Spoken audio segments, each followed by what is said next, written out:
La Part-Dieu, c'est l'un des principaux pôles d'affaires français, c'est un grand symbole de la modernité de Lyon. Mais son image, c'est encore une image de l'urbanisme des années 60-70. Des barres de logement, beaucoup de bureaux dans quelques tours, un grand centre commercial qui fait bouchon dans la ville, des dalles avec des voies de circulation dénivelées. Cette conception, elle a connu une première révision dans les années 80, avec un certain retour à l'îlot urbain autour de la gare. Puis, fin des années 90, début des années 2000, il y a eu une période d'hésitation.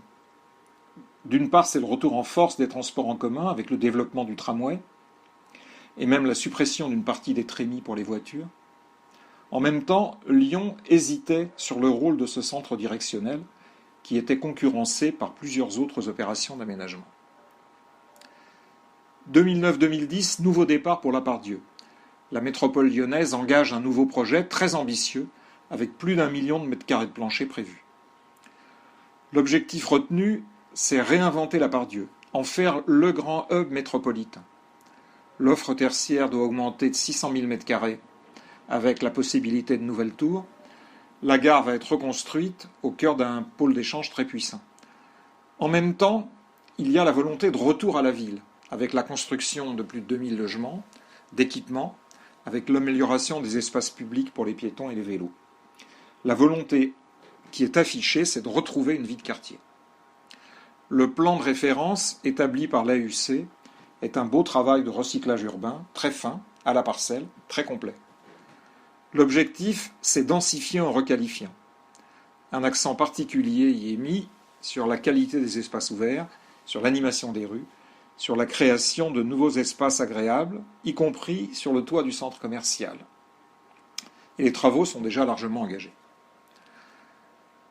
Pour moi, il reste 2 interrogations, 2 défis pour réussir ce projet d'aménagement. La première interrogation concerne les objectifs d'urbanisme. On voit déjà que l'importance des programmes à construire pèse lourd. La présence des logements va rester assez limitée.